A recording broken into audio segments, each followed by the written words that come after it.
صباح الخير يا جماعة، أخباركم إيه؟ معلش أنا آسف اللي طلعت لكم بالمنظر ده، بس الموضوع لا يحتمل بصراحة.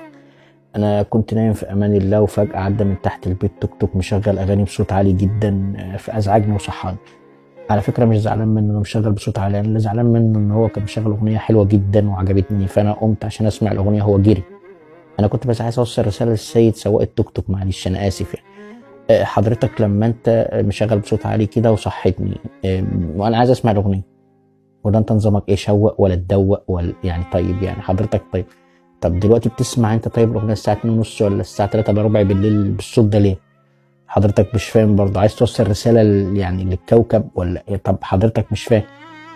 يا جماعه لازم حد يفهم الناس دي ان التوك توك ده اتعمل وسيله رزق، وسيله مواصلات عشان الناس تاكل عيش تفتح بيوت، مش عشان خاطر كده، مش عشان خاطر نسحم بعض في الدنيا ونصدع بعض. معلش انا اسف، هستأذن معاليك يعني بعد كده لما تعدي ومشغل بصوت عالي يا تقف اسمع الاغنيه بقى طالما صحتني. معلش انا صحيت، انا هصحى على قبلة؟ انا معلش يعني. يا اما حضرتك ما تقفل بقى البتاع ده، مش نظام شوق ولا تدوق حضرتك. معلش انا اسف، انا اسف. مش صباح الخير يا باشا، صباح الخير، مع السلامه، مع السلامه معالي الباشا، سلام.